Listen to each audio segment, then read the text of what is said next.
ప్రశ్నలు అడుగుతూ ఉండే విధానాన్ని మనము పరిశుద్ధ గ్రంథంలో చూడగలుగుతూ ఉంటాం. అదే 17వ అధ్యాయంలో ఉంటుంది.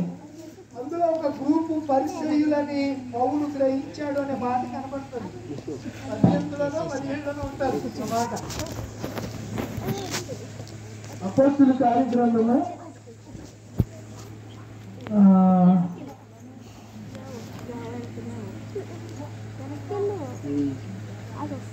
2 గ్రూపుల వారు అక్కడ ఉన్నట్లుగాను, అందులో ఒక గ్రూప్ వారు పరిచయులుగాను, మరొక గ్రూప్ వారు సద్దుకాయలని అపోస్తుల కార్యక్రమంలో రాయబడి ఉంటుంది. నేను రిఫరెన్స్ మర్చిపోయాను. సరే, ఏదేమైనప్పటికీ పరిసయ్యులు అడుగుతున్నారు యేసు ప్రభుని. ఒక దినాన్న ఒకప్పుడు అడుగుతున్నారు. ఏమని అడుగుతున్నారు చెప్పండి? యేసుని ఏమని అడుగుతున్నారు వాళ్ళు? అనేటప్పటికి మీరు మత్తయి సువార్త 22వ అధ్యాయం 41కి వచ్చేయాలి. అది సంగతి.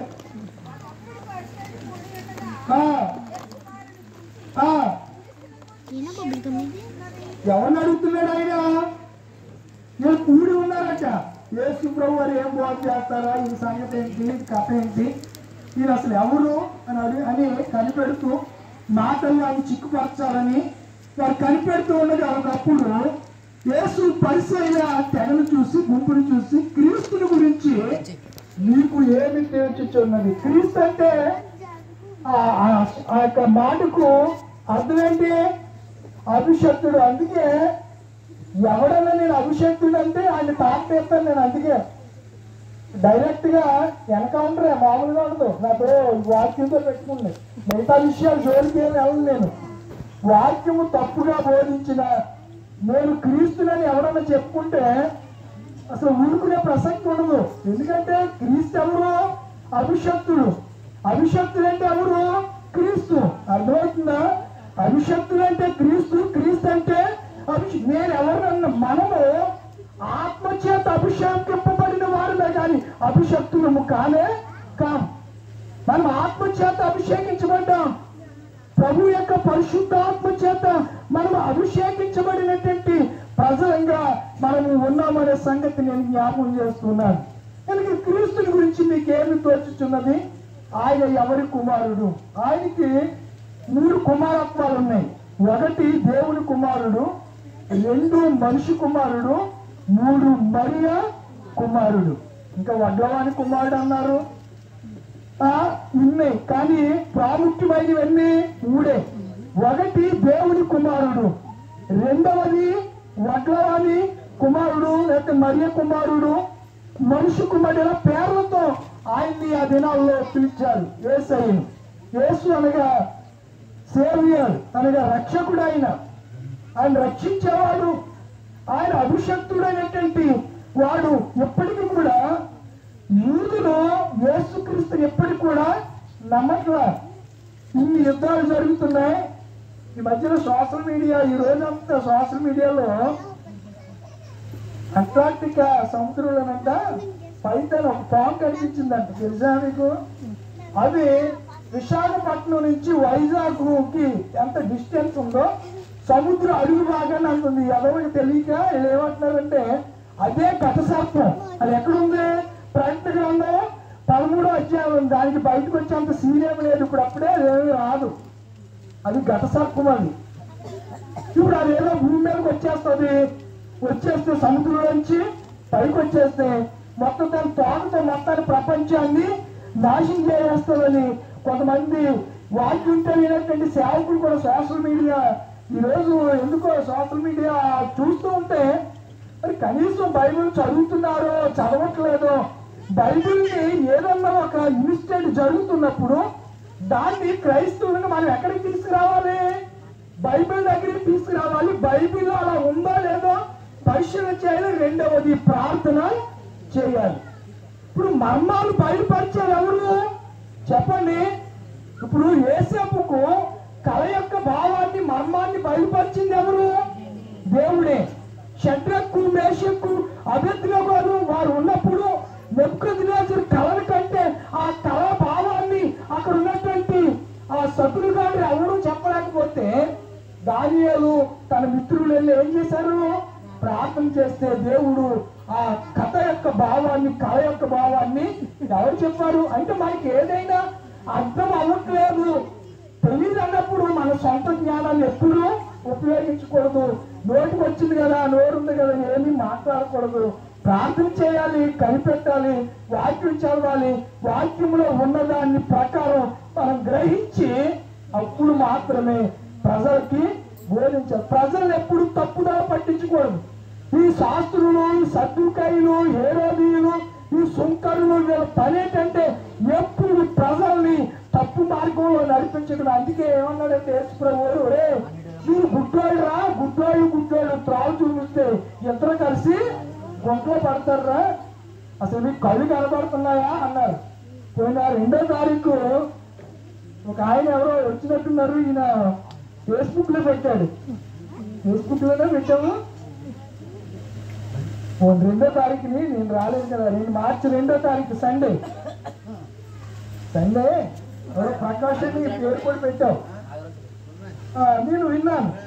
ఆ రోజు ఎరుకో గుడ్డివాడు, ఏ గుడ్డివాడు, ఎరుకోలో ఉన్నటువంటి గుడ్డివాడు ఆయన వస్తున్నాడని గుడ్డోడికి ఎలా తెలిసింది? గుడ్డోడికి బాగా పవర్ ఎక్కువ. దేవుడు ఎంత ఇచ్చేస్తాడంటే అంత ఇచ్చేస్తాడు. మీరు ఎప్పుడైనా చూడండి, అవయవ లోపం ఉన్నవాడి దగ్గర మన తెలివితేటలు ఏం పనిచేయవు. వాడికున్న తెలివితేటలు, వాడికున్నటువంటి పవర్ కూడా చాలా ఎక్కువ ఉంటుంది, చాలా ఎక్కువ ఉంటుంది తెలుసా. ఆ రీతిగా మనం ఆలోచన చేస్తే ఆ గుడ్డోడు కూడా ఈరోజు సబ్జెక్ట్ లో ఉన్న మాట అది, దావీదు కుమారుడా నన్ను. గుడ్డోడికి ఎలా తెలిసిందండి దావీదు కుమారుడు అని? యేసు దావీదు కుమారుడా చెప్పాలి మీరు. ఇప్పుడు నేను ప్రశ్నిస్తున్నాను, ఆయన వాక్యం చెప్పాడు కానీ దానికి ఆన్సర్ చెప్పలేదు. నేను విన్నాను పూర్తిగా, చెప్పాలి ఇప్పుడు మీరు. ఈరోజు మన సబ్జెక్ట్ అదే, క్రీస్తుని గురించి మీకు ఏమి తోచుచున్నది? చదువురా రమ్య, చదువు. అతను ఆయన అనగా నేను ఎవరి కుమారుడని ఎవరిని అడిగాడు? ఆయన పరిసయ్యులను అడిగాడు. వారు అనగా పరిసయ్యులు వారు ఏమని చెప్పారు? వాళ్ళు వెంటనే కౌంటర్ వేస్తున్నాడు యేసయ్య. అలాగైతే వీళ్ళని అడిగారు కదా, అసలు క్రీస్తు ఎవరు అనుకుంటున్నారు అంటే వాళ్ళు అన్నారు, ఇంకేముంది క్రీస్తు దావీదు కుమారుడు అని చెప్పారు. ఎవరు చెప్పారు? పరిసయ్యులమ్మా. అడిగింది ఎవరు? సర్వశక్తిమంతుడైన సర్వాధికారి అయినటువంటి యేసు ప్రభువారు పరిసయ్యుని లోకముల అధికారులను అడుగుతూ ఉన్నాడు. పరిసయ్యులను అడుగుతున్నాడు, క్రీస్తుని గురించి మీకు ఏమి తోచుతున్నది? ఆయన ఎవరి కుమారుడు అని అడిగితే వీళ్ళు దేవుడి కుమారుడు అని చెప్పకుండా ఎవరి కుమారుడు అని చెప్తున్నారు. సరేరా బాగానే చెప్పారు అని చెప్పి ఓర్చలేదు. అయితే దావీదు కుమారుడు అయితే దావీదు నన్ను ఏమన్నాడు? చదువమ్మా.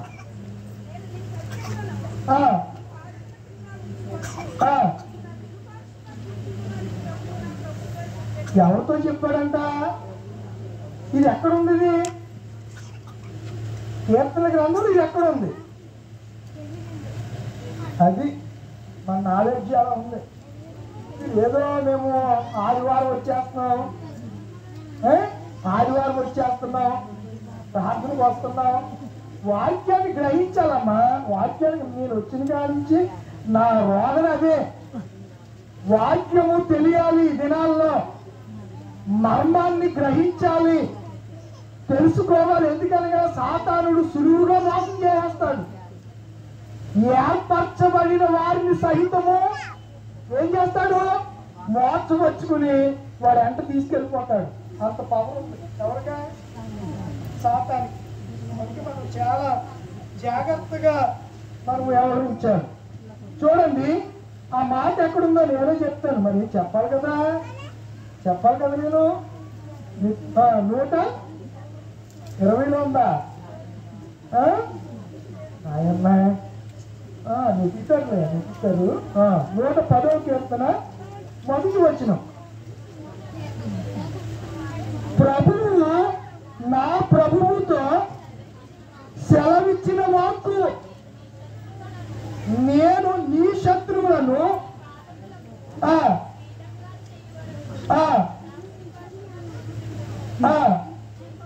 చాలు. ప్రభువు నా ప్రభువుతో సెలవిచ్చాడు ఏమని? ఇప్పుడు దావీదు ఎవరిని ప్రభు అంటున్నాడు? యేసుక్రీస్తుని. ప్రభు అంటే ఏలేవాడని అర్థం. కరెక్ట్ మీనింగ్ అర్థం ఏంటంటే ఏలేవాడు, ప్రభువులు, ఏలేవారు. ఆయన ఈ లోక సామ్రాజ్య నేత యేసయ్య. ఎప్పుడో క్రీస్తుకు పూర్వము 1000 సంవత్సరాల కాలంలో ఇశ్రాయేలు ఏంటి మీరంతా కొంచెం డిస్టర్బెన్స్ గా ఉన్నారు? నీవు తప్ప నాకు లోకంలో ఎవరున్నారయ్యా, చోటే లేదయ్యా, నీవు తప్ప నాకు లోకంలో ఎవరున్నారయ్యా, నీవు చోటే లేదయ్యా.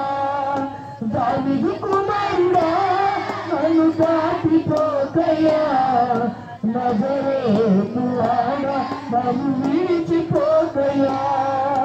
దావీదు కుమారుడా నన్ను దాటిపోకయ్యా, నజరేతు వాడా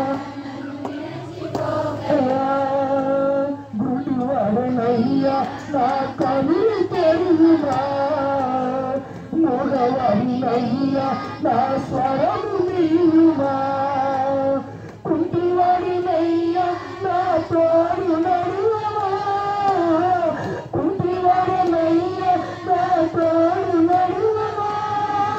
దావీదు కుమారుడా నన్ను దాటిపోకయ్యా, నజరేతు వాడా కయ్యా. దావీదు కుమారుడా నన్ను దాటిపోకయ్యా, నజరేతు వాడా పోకయ్యా. నీవు తప్ప నాకు లోకంలో ఎవరున్నారయ్యా, చోటే లేదయ్యా. ఆ గుడ్డోడు ఆ జనాన్ని పిలిచాడు. ఏమని పిలిచాడు? దావీదుకు. ఎలా తెలిసిందండి? ఎలా తెలిసింది? వాడి కళ్ళు లేవు అంటే వాడు చాలా జాగ్రత్త. మీకు గుడ్డోడికి ఎంత నీటి శక్తి అంటే చిన్న శబ్దాన్ని కూడా అబ్జర్వ్ చేయగలరు. ఎవరు అనుకుంటున్నారు? యేసు ప్రభువు దేవుడి కుమారుడని ఎవరు ఒప్పుకోలేదు? పరిసయ్యులు ఒప్పుకోలేదు, శాస్త్రులు ఒప్పుకోలేదు, సద్దుకాయులు ఒప్పుకోలేదు, హేరోదీయులు ఒప్పుకోలేదు, సుంకరులు ఒప్పుకోలే, గుడ్డోడు కూడా ఒప్పుకోలేదు. ఎవరు అనుకుంటున్నాడు? ఆయన దావీదు కుమారుడు అనుకుంటున్నాడు తప్ప యేసు దేవుని కుమారుడు అని అనుకోవట్లే. మీరు యేసు ప్రభు వారు బాప్తిస్మం పొందుతున్నప్పుడు పరిశుద్ధాత్ముడు పౌరుడు ఆకారంలో వచ్చి ఈయన నా ప్రియ కుమారుడు. యోహాను సువార్త 17వ అధ్యాయములో తండ్రి యేసు ప్రభు అంటున్నాడు ప్రార్థన చేస్తూ. యోహాను సువార్త 17వ అధ్యాయములో యేసు ప్రభు వారు ప్రార్థన చేస్తూ ఆయన చెప్పినటువంటి మాటను మనము చూడగలిగితే 5వ వచనం, తండ్రి నాయందు నీవును ఉండులాగున వారును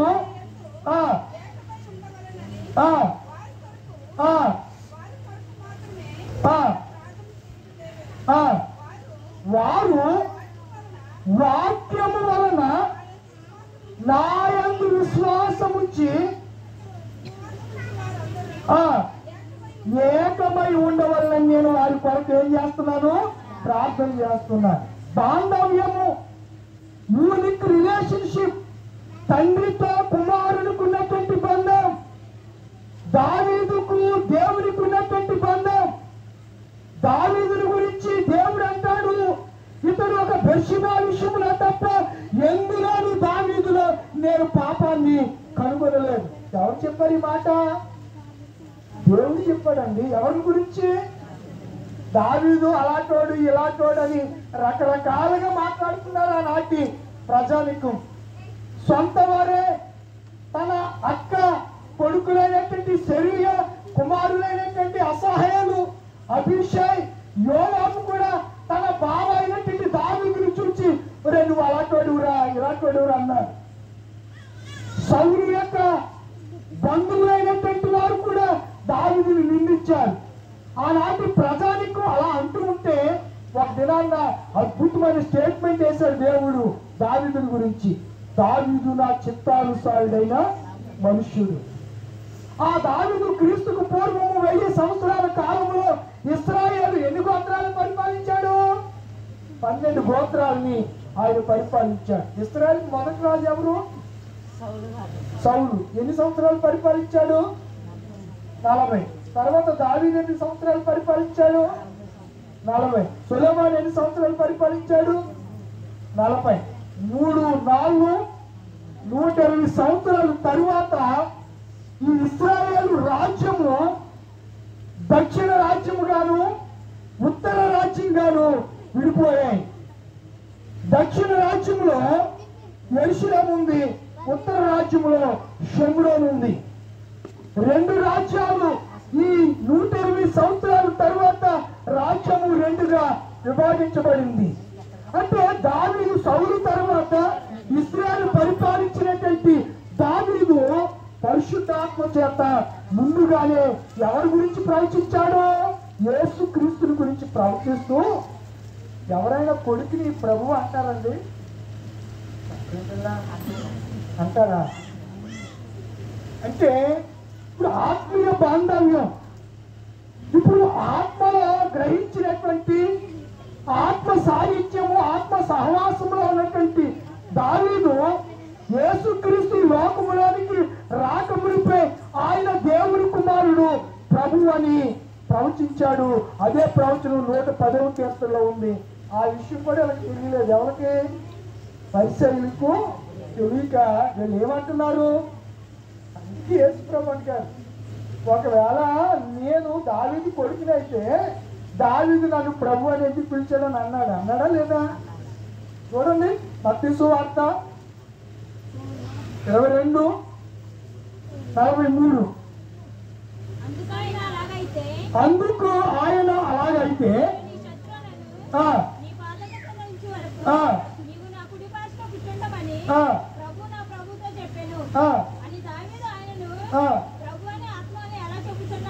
ప్రభు అని ఆత్మలో ఎలా చెప్పుచున్నాడు? ఎలా చెప్పాడు ఆత్మలో? మనం ఆలోచన చేస్తే ఇప్పుడు శరీరానుసారులు, ఆత్మానుసారులు. ఇస్సాకు ఎవరు చెప్పండి? ఇస్సాకు ఎవరు చెప్పండి? ఆత్మను బట్టి ఆత్మానుసారుడైన వాగ్దాన పుత్రుడు ఇస్సాకు అయితే, శరీరాన్ని బట్టి పుట్టినాడు ఎవడు? ఇస్మాయేల్. వాడు అడవి గాడిద స్వభావం అంటే మనుషుడు అని రాయబడింది. మీరు గలతీయులకు రాసిన పత్రిక 4వ అధ్యాయంలో చూస్తే ఈ హిస్టరీ అంతా అక్కడ రాయబడింది. శరీరాన్ని బట్టి పుట్టినవాడు, ఆత్మను బట్టి పుట్టినవాడు. ఆత్మను బట్టి పుట్టినవాడు ఎవరు? ఇస్సాకు. శరీరాన్ని బట్టి పుట్టినవాడు ఎవరు? ఇస్మాయేల్. కనుక శరీర సంబంధులు ఆత్మ సంబంధమైన సంగతులు ఏం చేయలేరు? గ్రహించలేరు, వివేచించలేరు. కనుక దావీదు ఆత్మ సంబంధమైనటువంటి వ్యక్తి. ఆత్మతో ఎన్నో కీర్తనలు రాశాడు, దేవుని గురించి గానాలాపన చేశాడు. సంకీర్తనకారుడు, కీర్తనకారుడు, సంగీత విద్వాంసుడు, సితారా వాయించడంలో నైపుణ్యం కలిగిన వాడు, దేవుని ఆరాధించడంలో అగ్రగణ్యుడు, చక్రవర్తి దావీదు. ఆ దావీదు ఎప్పుడో క్రీస్తుకు పూర్వము 1000 సంవత్సరాల కాలంలో 110వ కీర్తనలో యేసు ప్రభు వారు ఈ లోకములోనికి రాకమునిపే యేసయ్యను ఏమంటున్నాడు చెప్పండి? నా ప్రభువుతో చెప్పాడు. సెలవిచ్చిన మాట ఏంటనగా, మీ శత్రువులను మీ పాదముల దగ్గర పాదపీఠము ఉంచి వరకు అనే మాటలు అక్కడ రాయబడ్డాయి. మీరు చూస్తే 2వ కీర్తనలో కూడా కుమారుని ముద్దు పెట్టుకొనుడి, ఏమి ఎడల మీరు 3 పాఠాలకు లింక్ ఉంటుంది. 3 పాఠాలకు ఏముంటుంది? ఇది లోతులను మీరు మళ్ళీ ఏదో అనుకుంటారు, ఈయన ఇలాగా చెప్తాడు అనుకుంటారు. ఈ పాత్రలు ఏం బాగా చేస్తున్నారు, నాకు పిచ్చొచ్చేస్తున్నమాట ఎవరు చూసేటప్పుడు. యాక్చువల్గా మా ఇంటికి ఇంచుమించు 100 మంది ఎవరైనా పిలవాలి. అక్కడికి ఒక 5 దాటి పిలిచేటప్పటికే సమయం లేదు, ఇబ్బంది అయింది. వేరే ప్రెసిడెంట్ కూడా రావాలి. మాకున్నటువంటి అనుబంధ సంబంధం బట్టి రావాలి. ఎవరిని పిలవాల, ప్రభుత్వం అయితే తర్వాత పిలుస్తాను. అంటే బాంధవ్యం, అనుబంధం, ఈ రిలేషన్, దావీదుకు దేవుడికి ఉన్న రిలేషన్, యేసుక్రీస్తుకు తండ్రికి ఉన్నటువంటి సంబంధం. ఈ సంబంధ బాంధవ్యం ఎవరికి అర్థం కాలేదు? పరిసయ్యులకు అర్థం కాలేదు. కనుక వాళ్ళు ఏమైనా చెప్పగలిగారు ఆయనకి? ఇప్పుడు కీర్తనకారుడు అంటాడు కదా, అన్యజనులు ఎలా ఎవరు చేస్తున్నారంటే అల్లరే. అంటే యేసు ప్రభు వారు ఈ శ్రమల దినాల్లో ఆ క్రీస్తు శకము 30లో ఆయన పుట్టాడు. 33.5 సంవత్సరంలో ఆయన ఏం చేయబడ్డాడు? సిలువ వేయబడ్డాడు. అప్పటికి యెరూషలేములో అనగా ఇశ్రాయేలు పరిపాలిస్తున్నటువంటి సామ్రాజ్యం ఏది? రోమా సామ్రాజ్యం. ఏ సామ్రాజ్యం పరిపాలిస్తుంది? సీజర్ చక్రవర్తి కింద హేరోదు యూదా రాష్ట్రానికి అధికారి ఉంటే గలిలయానికి వాడి తమ్ముడు ఫిలిప్పు, ఇలా సమరయికి మరొకడు, ఇలా రాజులుగా వారి కింద పరిపాలన చేస్తున్నారు. బ్రిటిష్ వారి పాలన కింద మనవాళ్ళు కూడా కొంతమంది ఉద్యోగస్తులుగాను, నిజాం నవాబ్ అంటారు. హైదరాబాద్ ని పరిపాలించిన నవాబ్ పేరు ఏం పేరు చెప్పండి? నిజాం నవాబ్. అతను చాలా కాలం హైదరాబాద్ ని భారతదేశంలో కలపడానికి ఇష్టపడకపోతే భారతదేశపు మొదటి ఉపరాష్ట్రపతి సర్దార్ వల్లభాయ్ పటేల్, అతని పేరు ఉక్కు మనిషి అంటారు.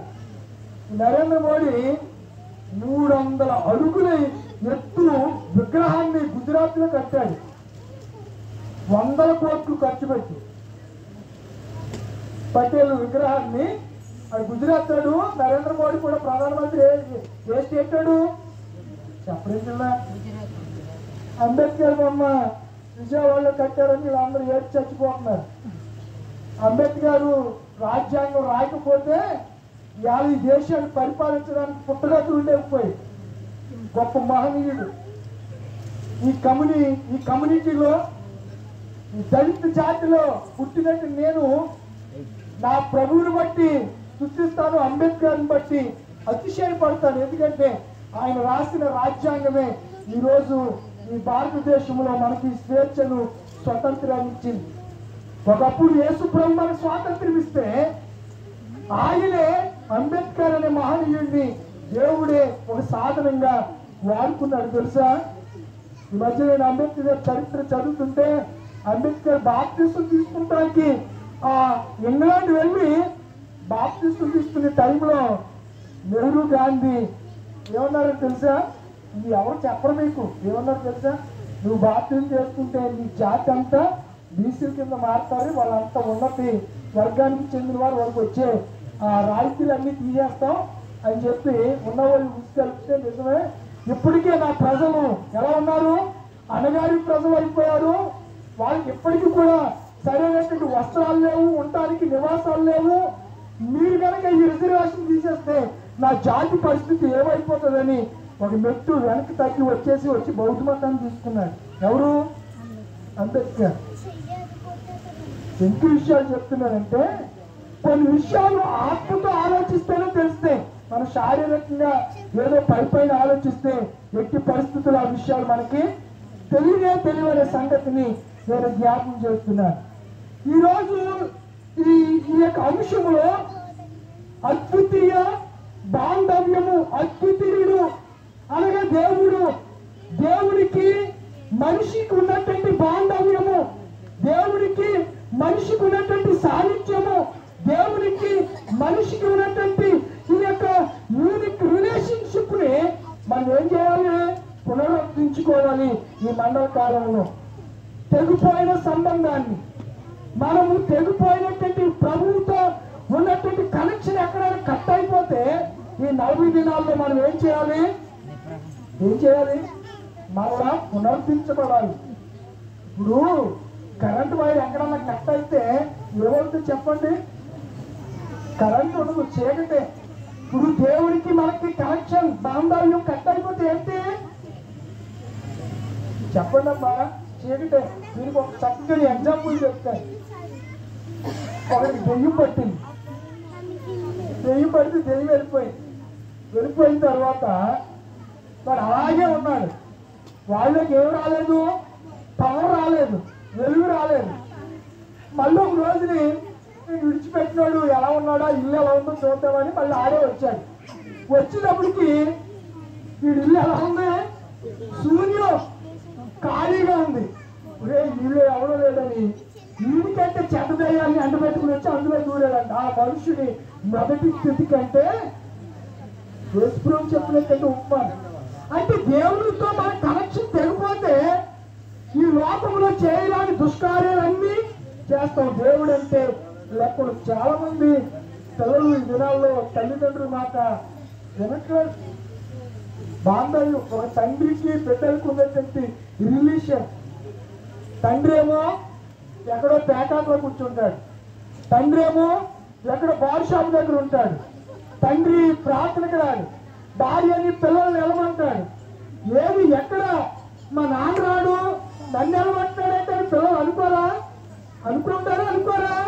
కనుక తండ్రి అనేవాడు బిడ్డల్ని పెట్టుకుని ఎక్కడికి వెళ్ళాలి? దేవుని మందిరానికి వెళ్ళాలి. తండ్రి ముందు ఎవరితో కనెక్షన్ కలిగి ఉండాలి? ఎవరితో అద్వితీయ సంబంధం కలిగి ఉండాలి? అద్వితీయుడైన సత్య దేవుడితో సంబంధం కలిగి ఉండాలి. వీళ్ళు అనుకుంటున్నారు ఇశ్రాయేలు ప్రజలు ఇర్మియా ప్రవక్త అంటున్నాడు. ఇర్మియా గ్రంథము 7వ అధ్యాయము 1వ వచనం నుంచి ఎవరి దగ్గర నుంచి వచ్చిందంటే వాక్కు అమ్మ చెప్పాలి. ఎవరి దగ్గర నుంచి వచ్చింది? ఎవరికి వచ్చింది? ఇర్మియాకు వచ్చింది. అయ్యగారిని ఇర్మియా పాస్టర్ గారిని ఎక్కడ నిలబడమంటున్నాడు? దేవాలయ మందిర ద్వారము దగ్గర నిలబడి ఏ మాట్లాడతా?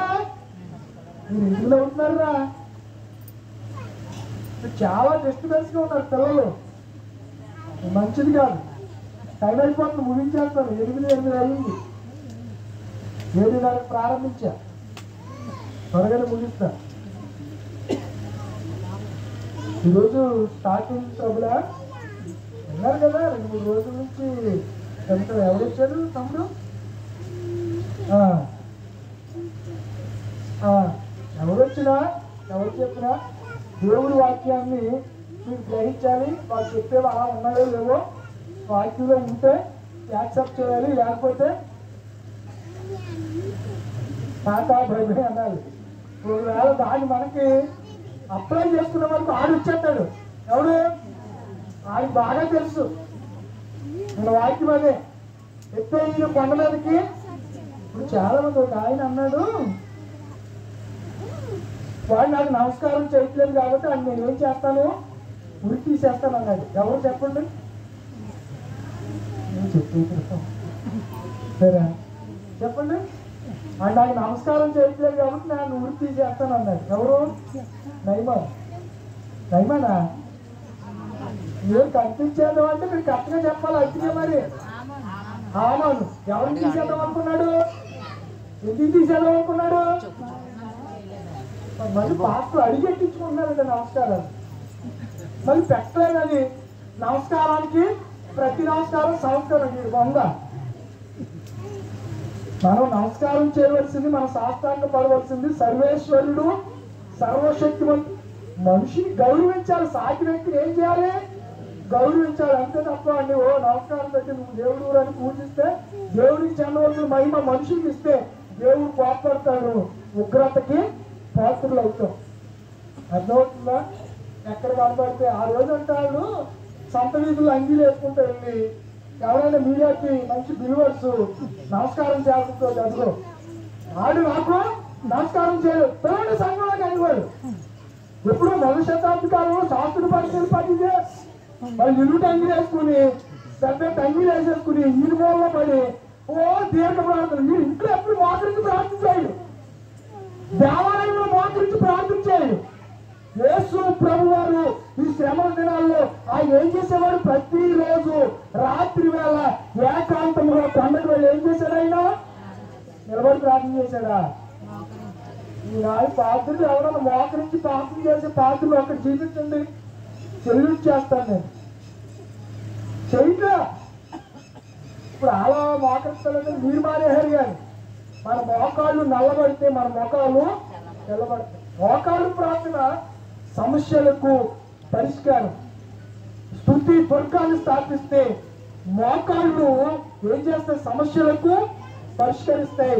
చేతులెత్తి ప్రార్థన చేస్తే దేవుడు సహాయాన్ని మనకు అనుగ్రహిస్తాడు. చేతులెత్తుట, లొంగిపోవుట, మోకరించుట, విరిగిపోవుట, తగ్గించుకోవడం.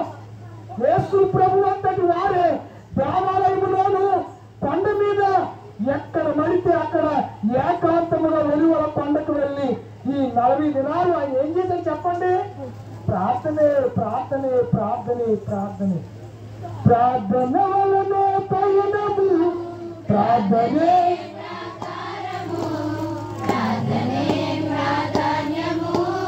ప్రార్థన లేనిది పయనము, ప్రార్థన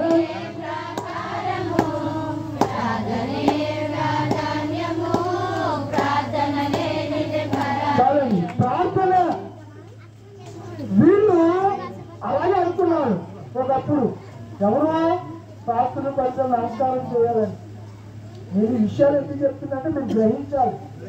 రాబోయే బోధనలు కూడా దుర్బోధనలు ఉంటాయి. సత్యాన్ని ప్రకటించడం ఏం కావాలి? మోజేస్ అంటే మోజేస్ కాదు, అంత మంచోడు అంటాడు. ఈ పొగడ్తలు, ఈ పొగడ్తకి ఈ సైకిల్ చూపు ఉప్పునట్టు ఉప్పుతాడు. ఎప్పుడో పాపం ఏమంటావని నువ్వు కంటప్పుడు సారీ నువ్వు విన్నట్టు ఉదాహరణ చెప్తాను, నీకు ఎగ్జాంపుల్ అర్థమవుతుందని. ఎప్పుడోకప్పుడు చూపు ఏమవుతుంది? ఎంత కన్నం పడదు, ఇంత బాగుంది పరుస్తూ ఉంది. అర్థమవుతుందా? మనం అతిశయపడవలసి వస్తే ప్రభువునందే అతిశయపడాల్సి. మన ఆనందం ప్రభువులోనే, లోకంలో ఏమి లేదు ప్రియులారా. కనుక వద్దుగా ఏంటి వద్దుగా అని నమస్కారం పెట్టలేదని నువ్వు తీసేయాలనుకున్నాడు. ఆమె ఎవరిని వద్దుగా ఎవరు తీసేశారు? ఇప్పుడు ఎవరు తీసేశారు? అస్సరోషు రాజే తీసేశాడు. అర్థమవుతుందా? మన నమస్కారం చాలా మంది మా మీటింగ్ లో కూడా ఆయన తమ్ముడు అవుతాడు. అది ఫాస్ట్ తమ్ముడు బాగా దగ్గర నమస్కారం అంటున్నాడు, అడిగి పెట్టుకున్నాడు. నేను పక్కన బాధలో ఉన్నా ఏం బాధలు చేస్తున్నారని అబ్జర్వ్ చేస్తూ ఉంటాను. నేను డిఎస్పీ గారు వచ్చారు. డిఎస్పీ గారు వచ్చి మా తండ్రి గారి ఫోటోకి అలా వినయంగా నమస్కారం చేసి నాతో మాట్లాడి వెళ్ళిపోయారు. ఆయన చౌదరి. ఆయన డిఎస్పీ గారు, మన దేవారు డిఎస్పీ గారు ఎవరు? చౌదరి. వచ్చారు చూసారా? డిఎస్పీ గారు వచ్చారు చూసారా? ఆయన చౌదరి. చౌదరి ఫ్యామిలీ కొన్ని 100 కోట్లు ఉన్నాయండి. చంద్రపూడి అయింది. వీళ్ళంతా ఆస్తిపరుడు ఆయన. అంటే ఫస్ట్ నుంచి ఉన్నవాడు ఏదో ఉద్యోగంలో వచ్చి, అంటే నాకు ఇంచుమించు ఆయన ఒక 10 years నుంచి నాకు ఆయన పరిచయం డిఎస్పీ గారు. ఇప్పుడు దేవాలయానికి వచ్చారు. ఇదివరకు వేలూరులో పనిచేస్తూ ఉండేవాడు. ఎందుకు మా ఫోన్ చేసి వెళ్ళాలి. ఈ దినాల్లో చాలా మంది ఈ దేవుడు యేసుక్రీస్తు ఎవరో తెలియక శాస్త్రులు పరిచయం ప్రవర్తిస్తున్నారు. చాలా మంది అన్యులు యేసు ఎవరో తెలుస్తున్నది వారికి. యేసు ఎవరో వారు గుర్తిస్తున్నారు.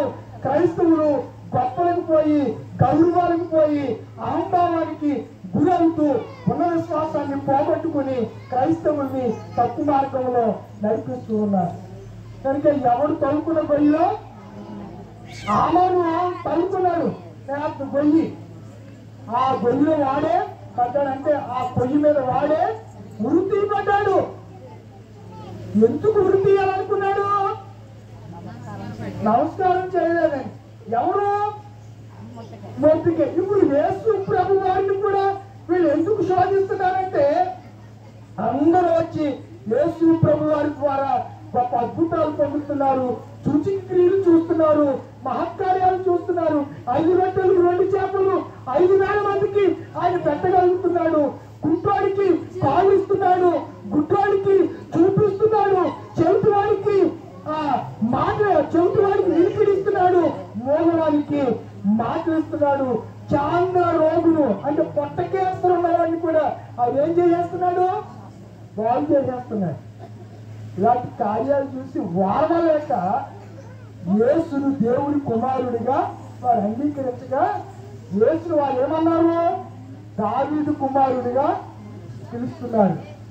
బుద్ధుడు కూడా అలాగే పిలిచాడు. పోయిన ఆదివారం పాఠము ఏమన్నాడు? దావీదు కుమారుడా నన్ను దేవుడు ఎందుకు కర్ణించాడంటే అసలు దావీదు కుమారుడు అంటే ఆయన పలకవలసిన అవసరం లేదు. ఈ ప్రజలు చెప్పిన వాడు గుడ్డోడు ఏమిటో పరిస్థితి అనుకున్న మాటను బట్టి అతను మాట్లాడని దేవుడు కనికరపడి వానికి ఏమిచ్చాడు? చూపును ప్రసాదించాడు. అంతే తప్ప వాడేదో ఎంత గొప్పడనేమి కార్యకార్యమైన దేవుడు పిల్లలు. ఇప్పుడు ఇర్మియా 3 పాఠాల లింక్ లో ఏంటి మీ ఇద్దరు అక్క ఇద్దరేంటి తెగ వేసుకుంటే నాకు కూడా చెప్పండి, నేను కూడా నవ్వుతాను. చూడదా ఏడుస్తూ ఉన్నాను, మీ దగ్గరికి వచ్చాక నవ్వుతున్నాను. ఎంత వేదనో నిజంగా. 1 మందిలో దగ్గర బాబు గురించి చెప్పుకుంటున్నాను. 1 మందిలో ఒక ఫాదర్ ఉంటాడు. ఆ 1 మందిలో ఒకడు మా నాన్న. 12 మంది సంతానం మేము. మా అమ్మకి అందరూ అంటే చిన్నప్పుడు వయసు సరిపోయి తక్కువ కదా, పుట్టడం కొన్ని నెలలు తింటామంటారు. కొంతమంది కమలతో పుట్టడం డెలివరీ అవుతమే చనిపోతుంది. నేను మా అమ్మకి 5వ వాడిని. మా అమ్మకి నేను 5వ వాడిని. ఆ తర్వాత కూడా చాలా మంది చనిపోయారు. అందుకనే మా అమ్మ మా నాన్న నన్ను మా తమ్ముడిని మా అక్కని అపురూపంగా పెంచారు. మా నాన్నకి నాకు తెలుసును. మా తమ్ముడు చనిపోయాక ఈ అద్భుతీయ బాంధవ్యం ఉంది. ఈ బాంధవ్యం ప్రతి విషయాన్ని మా నాన్నతో మాట్లాడుకుని ఒక క్షణం ఉంటుంది. కాలేజీలోకి వెళ్ళిన తర్వాత కూడా భోజనం చేసేసి గౌరవం మా నాన్నకి ఫోన్ చేసి పొలంగా వెళ్ళావా, ఇంటికి వెళ్ళావా, వెళ్ళొద్దు, వయసు అయిపోయింది, మనుషులు పెట్టుకోండి, నేను దేవానికి వచ్చేస్తాను అంటే రావద్దున్నానని చనిపోయే చివరి క్షణాల్లో కూడా ఆయన నాతో చెప్పి మాట్లాడని ప్రార్థన చేసి ఆయన్ని థియేటర్లోకి వెళ్తుంటే ఈరోజు మా చిన్నబాబుకి పోలీసు ఆయన వచ్చాడు. వస్తే సామాను మేము ఈ మధ్యలో రీసెంట్గా 54 లక్షలకి పొలం కొన్నా, ఒక 70 సెంట్లు. నేను ఇలా కొన్నాను. సంవత్సరంలో ₹1,00,00,000 అయింది. ఇప్పుడు అది సంవత్సరంలో ₹1,00,00,000. నేను 54 లక్షల రేటు కొంటే సంవత్సరం తిరగక ముందు ₹1,00,00,000 అడుగుతున్నారు అమ్ముతామని. ఇప్పుడు ఇవ్వాలన్నాను. మనం నిన్న కూడా ఎవరో వచ్చి చేయడానికి బాగుంటుంది, అమ్మేస్తారమ్మా, మీరు ఆడలేదు కదా, వ్యవసాయం ఎవరు చేస్తారు, అమ్మేస్తారు అని అర్థం అడిగేదాన్ని. మా అక్క బోర్డు మీద ఏడితే ఫోన్ చేసేసింది నాకు. ఫుల్ గోళ. అలా వచ్చి అడిగినది లేదని ఇలా వచ్చి అప్పుడే బలమొస్తారా, మనకు అమ్మవలసినంత పరిస్థితి దేవుడు కలిగించేయలేదు కదక్క. వాళ్ళు అదే అడుగుతారు, నాన్నలేడు, ఆడదాను, నువ్వు ఎలా చేస్తావు, ఆ కొడుకు చూస్తే దేవాలయం వస్తున్నాడు చెయ్యలేదని అడుగుతారు. అంతే తప్ప వేరే ఉద్దేశం వాళ్ళు అడుగుంటారు అని చెప్పి మా అక్కని సముదాయించి వాదార్చారు. ఎంత విషయాలు చెప్తున్నారంటే తండ్రికి, యేసు ప్రభు వారికి తండ్రికి ఉన్నటువంటి బంధం, మనకి మన ప్రభు వారికి ఉన్నటువంటి బంధుత్వము, బాంధవ్యం ఎలా ఉన్నదో ఈ బంధుత్వము, ఈ బాంధవ్యము, యూనిక్ రిలేషన్షిప్ అనే అంశంలో మనం ఒకసారి జ్ఞాపకం చేసుకున్నాం. ఈ ప్రశస్తమైన రాత్రి 5వ రోజు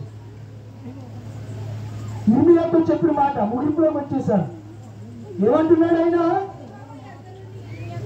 అది చదివేశామమ్మా.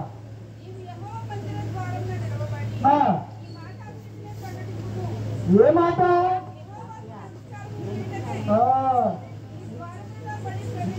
ఏ సంస్కారం? నమస్కారం. ఎవరికి చేయాలి? యెహోవాకు నమస్కారం చేయుటకే ఈ ద్వారము గుండా ప్రవేశించు. ఎవరంట? యూదా వారులారా. ఎవరి మాట వినాలి మీరు? మీరు నమస్కారం చేయడానికి వస్తున్నారు కానీ మీరు ఏం లేదు, సంస్కారం లేదు. ముఖస్థుతి కొరకు కొంతమంది నమస్కారం, లోపల ఆడా అంటారు. బాబోయ్, ముఖస్థుతి కనపడితే బాబు ఒంగొంగి నమస్కారాలు, ఒంగొంగి నమస్కారం. నేను గేట్లో చెప్తా ఉంటాను, నా సెక్యూరిటీ వాళ్ళు కొడతాను. నేను అది చాలాసార్లు చెప్పాను, మీరు ఎవరికైనా పెట్టండి కానీ నాకు మళ్ళీ నమస్కారం పెట్టద్దు. మీరే వార్నింగ్ అవుతుంది. వార్నింగ్ అంటే చెప్పాను. అందులో మా అన్నీ ఉన్నాడు, ఆడు కూడా పెట్టేసి వాడు 10 మందికి ఉద్యోగాలు ఇచ్చాను అక్కడ సెక్యూరిటీ కింద.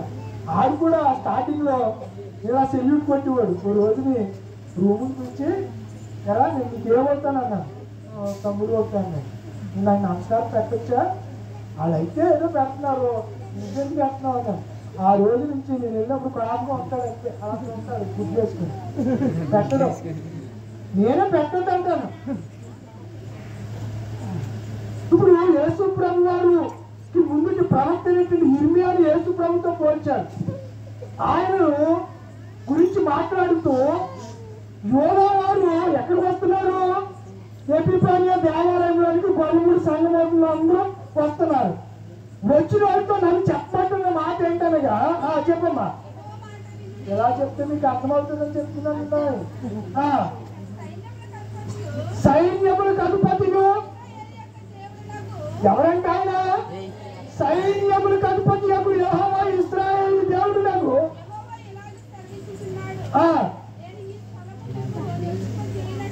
ఈ స్థలమందు మిమ్మును నివసింపజేయనట్లు ఏం దిద్దుకోవాలి మీరు?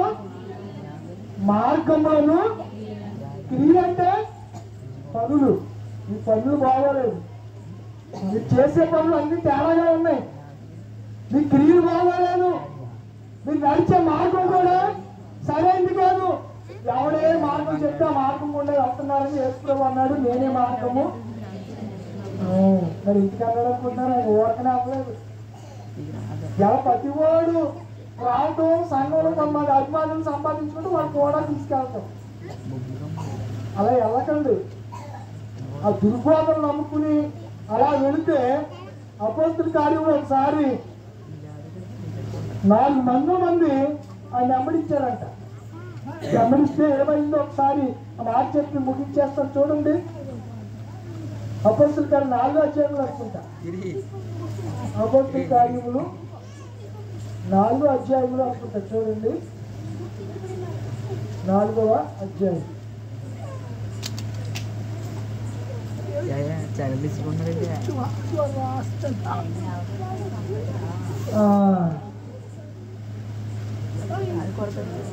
నాలుగో అధ్యాయంలో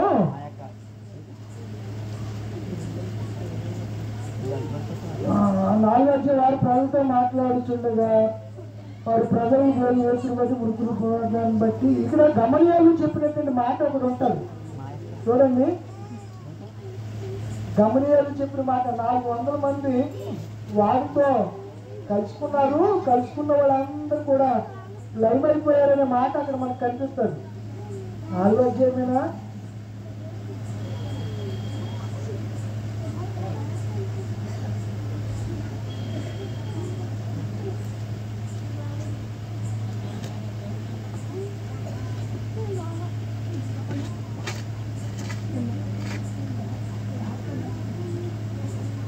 నాలుగో అధ్యాయంలో నేను జడావిడిగా ఉన్న రిఫరెన్స్ రాసుకోలే, ప్రభు ఇచ్చిన మాట మీకు జ్ఞాపకం చేస్తున్నాను. 4వ అధ్యాయంలో ఉంటుంది చూడండి. 5వ అధ్యాయం 5వ అధ్యాయము 36 వచ్చిన 36 ఈ దినములకు మునుపు దూరంగా లేచి ఇంచుమించు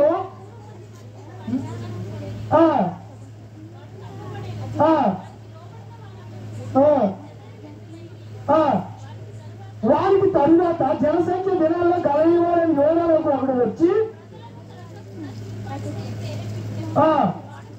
వాడు కూడా నశించారు. ఏమైపోయారంట? బెదిరిపోయారు. యేసును కాకుండా ఎవరిని వెంబడించినా వినాశనమే.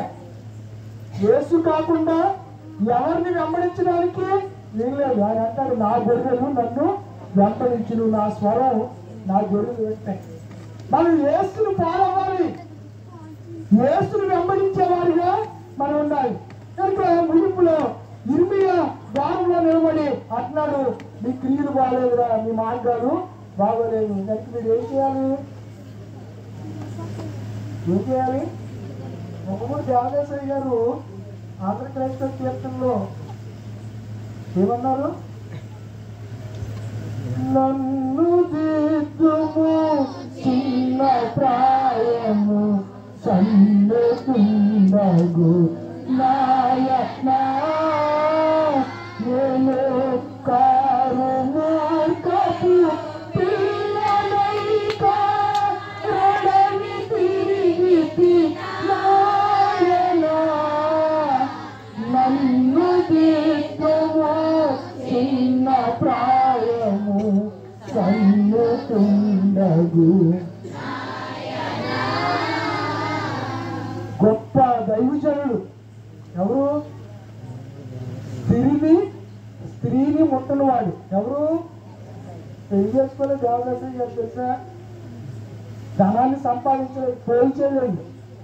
దేవదాసయ్య గారి గురించి మీరు తెలుసుకుంటే చాలా మంచిది. మంచి గొప్ప దైవజనుడు ఆయన, బైబిల్ విషయంలో వ్యవస్థాపకుడు ఆయన. ఆయన అంటాడు కదా, నన్ను దిద్దుము చిన్న ప్రాయము సన్నుతుండదు. నన్ను దిద్దు ప్రభువ. మన బ్రతుకులు దిద్దపడాలంటే వాక్యమే మనల్ని దిద్దేది, సరిచేసేది, సన్మార్గంలో నడిపించేది. ఇర్మియా మాటలు చెప్తూ దేవుడు అంటున్నాడు, నీ క్రియలను నీ మార్గములను దిద్దుకునేది. మీరు ఏమనుకుంటున్నారంటే దేవాలయం చూసి ఏమనుకుంటు ప్రతి వాడు ఆ దేవాలయం దగ్గరికి వచ్చి ఇట్లా ముట్టేసుకుంటారు. ఇది పోయే కాలమేంటి రవిగా ముట్టేసుకోవడం అంటే యోగులు అందరూ ఉంటుంది. అలా ముట్టేసుకున్న వాళ్ళు యోగు ఏమన్నాడు తెలుసా? పరమందు దేవునికి వీళ్ళందరూ ఎవరంట? వేషగాళ్ళు, విగ్రహాలు కాదు. నేను వెలుగును చూచి గుడిని చూచి ముద్దెట్టుకున్న ఎడల పరమందున్న దేవుని దృష్టిలో నేను ఏ దారిని అవుతును? వేషధారిని అవుతును. యోగుడు అందరూ ఉంది. రెఫరెన్స్ జ్ఞాపకం. చాలా మంది గుడిని చూసి ఇల్లేదో పెట్టుకున్నారు. ఏటేం పోయే కాలం కరెంటు పోయి వచ్చేటప్పటికి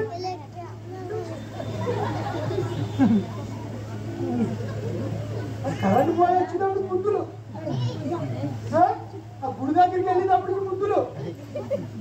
అంతరంగంలో ఎవరుండాలి? దేవుడు ఉండాలి. గుడిలో కంటే సిలువ, మెడలో కంటే సిలువ. బ్రతుకులో నీ గుడిలో ఉంటేనే నీ జీవితానికి విలువ. అంతే తప్ప ముద్దులెట్టుకుంటేనో, ఒంగొంగి దండాలు పెడితేనో, సాష్టాంగ నమస్కారాలు చేస్తేనో, ప్రణామాలు చేస్తేనో రాదని యేసు ప్రభు వారికి ముందుకు ప్రవక్త అయిన ఇర్మియా అంటున్నాడు కదా, ఈ యోధా వారిలోనా నమస్కారం చేయడానికి మీరు మందిరంలోకి వస్తున్నారు, కానీ మీ క్రియలు బాగోలేదు, మీ మార్గాలు సరైనవి కాదు. మిమ్మల్ని మీరు దిద్దుకోండి. ఇంకో మాట చదువు ముగిస్తున్నాను. ఈ స్థలము, ఈ మందిరము యెహోవా ఆలయము. ఈ స్థలము యెహోవా ఆలయము. ఎన్నిసార్లు అన్నారు చెప్పండి? ఈ స్థలము, ఈ స్థలము, ఈ స్థలము అని చెప్పుకుంటున్నారు. ఈ మాటలు ఎలాంటి అంట?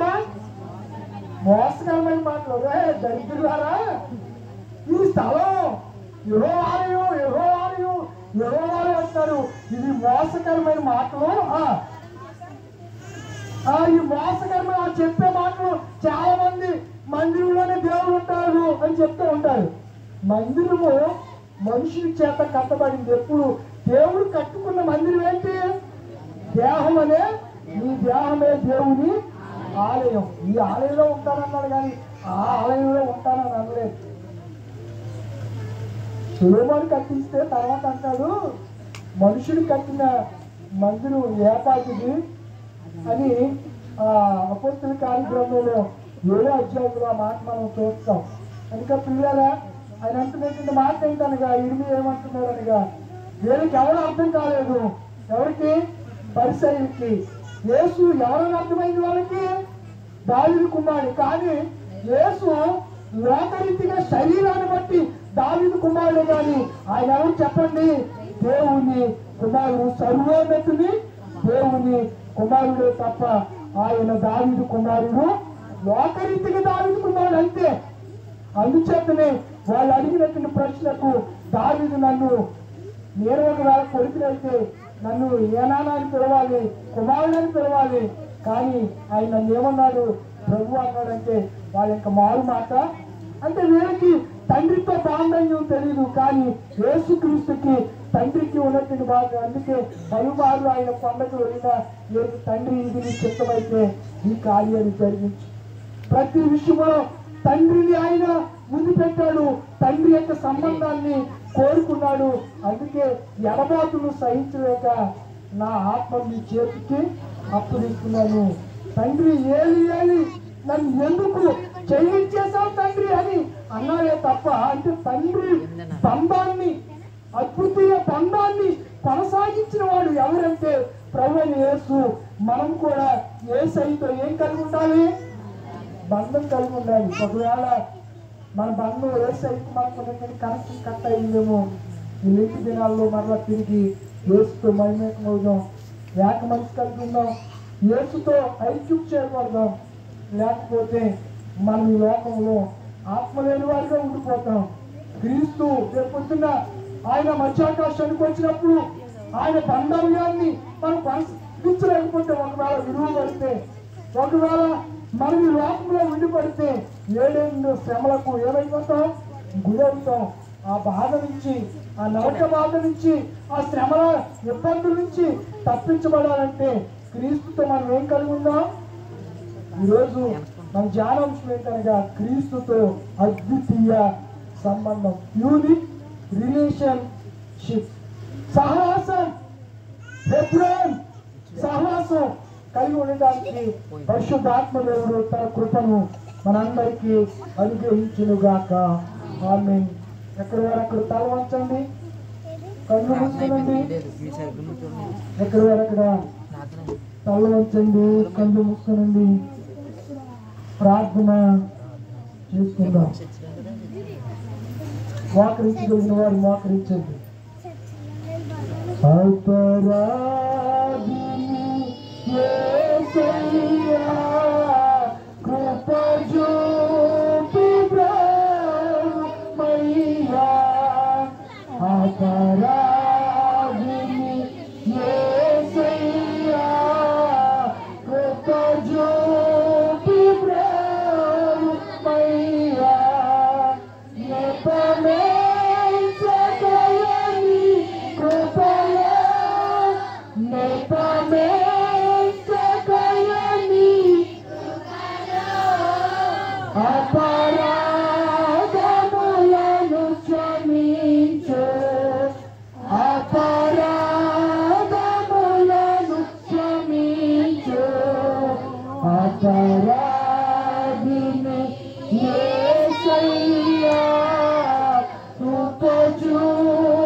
ప్రశస్తమైన రాత్రి దేవుడు నీతో మాట్లాడుతూ వచ్చాడు. తన సేవకు అర్థం కాలేదు యేసు ఎవరు అని కేవలం దావీదు కుమారుడు అనుకున్నారు. గుడ్డివాడికి కూడా యేసయ్య ఎవరు అర్థం కాలేదు. వారు వీరు అన్నటువంటి మాటలు, పరిసయ్యుల నోట నుంచి వచ్చిన మాటలు బట్టి వారు కూడా దావీదు కుమారుడా అని పిలిచాడు. ఈ ప్రశస్త రాత్రి యేసు ఎవరో నువ్వు గ్రహించాలి. యేసు నీ కొరకు ప్రాణం పెట్టిన వాడు, యేసు నిన్ను ప్రేమిస్తున్నవాడు, యేసు నీ కొరకు ఆకాశానికి భూమికి మధ్యన వేలాడిన వాడు, తన రక్తాన్ని నీ కొరకు దారిపోసిన వాడు యేసయ్య.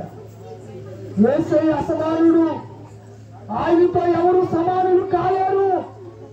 ఆయనతో ఎవరు సమానము, మనము ఎవరిని ఆయనకు సరిచేయలేము. ఆయన మన కొరకు శిలువ మరణాన్ని పొందినవాడు. సిలువ మరణ పొందినంతగా విధేయత చూపి తగ్గించుకున్నటువంటి ప్రభువారు మనల్ని ఆయన ఎంతగా ప్రేమిస్తున్నాడు. 2025 సంవత్సరంలో ఇలాంటి దినాల్లో 5వ రోజు బెన్నీ గారు, జాన్మిత్రి గారు కుటుంబాల చెంత మనం చేరి క్రీస్తుకి మనకున్న బాంధవ్యం ఏమిటో, అవినాశ సంబంధం ఏమిటో గ్రహించే కృపను దేవుడిచ్చాడు.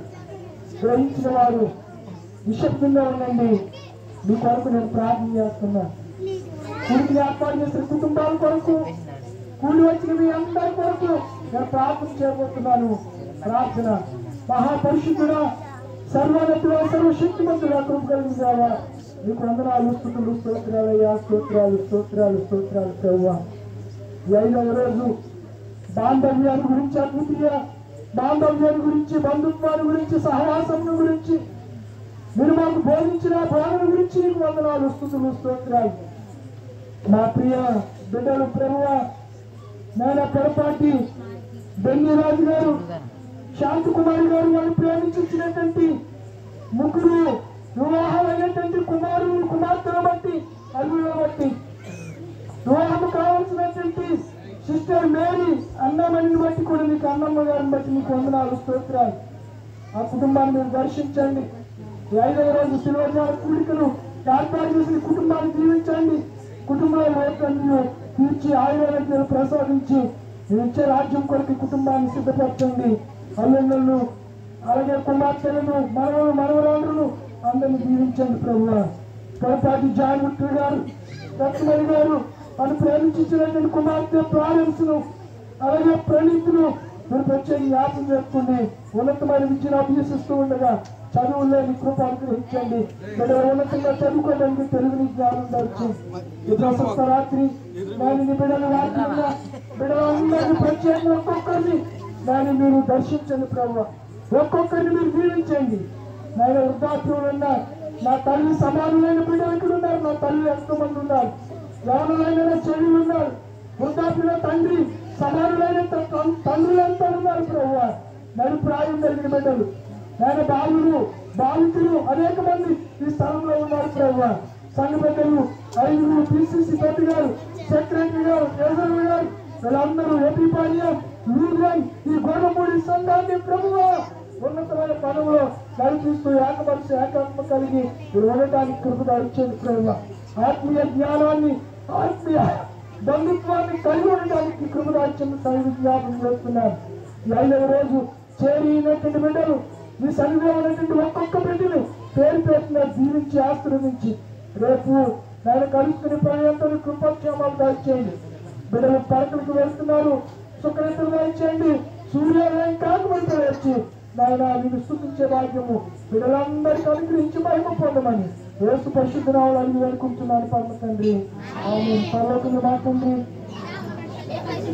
నీ రాజ్యం వచ్చింది కాక, నీ చిత్తం పరలోకములో నెరవేరినట్లు భూమి మీద నెరవేరింది కాక. మళ్ళీ హామీలో వచ్చి మళ్ళీ అభిప్రాయం చేసిన క్షమించిన ప్రకారం అభిప్రాయం క్షమించి మళ్ళీ శోభ తప్పించు.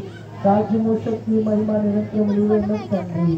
ఆమేన్. మన తండ్రి అయిన దేవుని ప్రేమ, మన రక్షకుడు శ్రీవారి యేసుక్రీస్తు యొక్క ఉన్నతమైనటువంటి కృప, పరిశుద్ధాత్మ యొక్క అన్యోన్య సహవాసము ఇప్పుడు వేళప్పుడు కూడి వచ్చిన బిడ్డలకు, కూడికలు ఏర్పాటు చేస్తున్న ఇరు కుటుంబాలకు సదాకాలము దేవుడు తోడయ్యుండి గాక. ఆమేన్.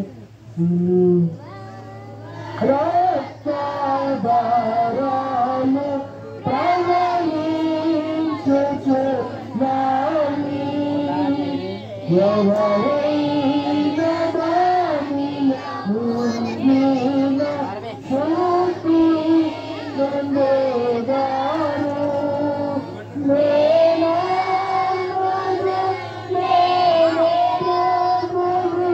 యేసు మా కొరకు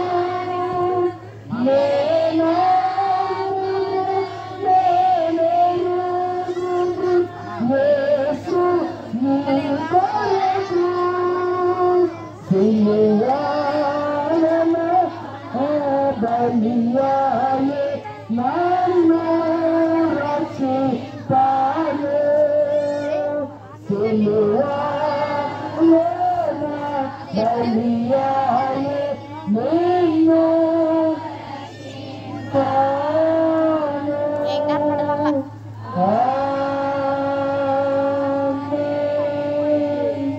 మీ అందరికీ వందనాలు. God bless you. దేవుడు మీ అందరినీ దీవించునుగాక. పరిశుద్ధుడా పరమ తండ్రి, ఈ కుటుంబాలు సిద్ధపరిచిన ఈ అల్పాహారాన్ని బట్టి ఈ సంవత్సరాలు జిలాబీలు కనపడుతున్న ప్రభువా వీటన్నిటి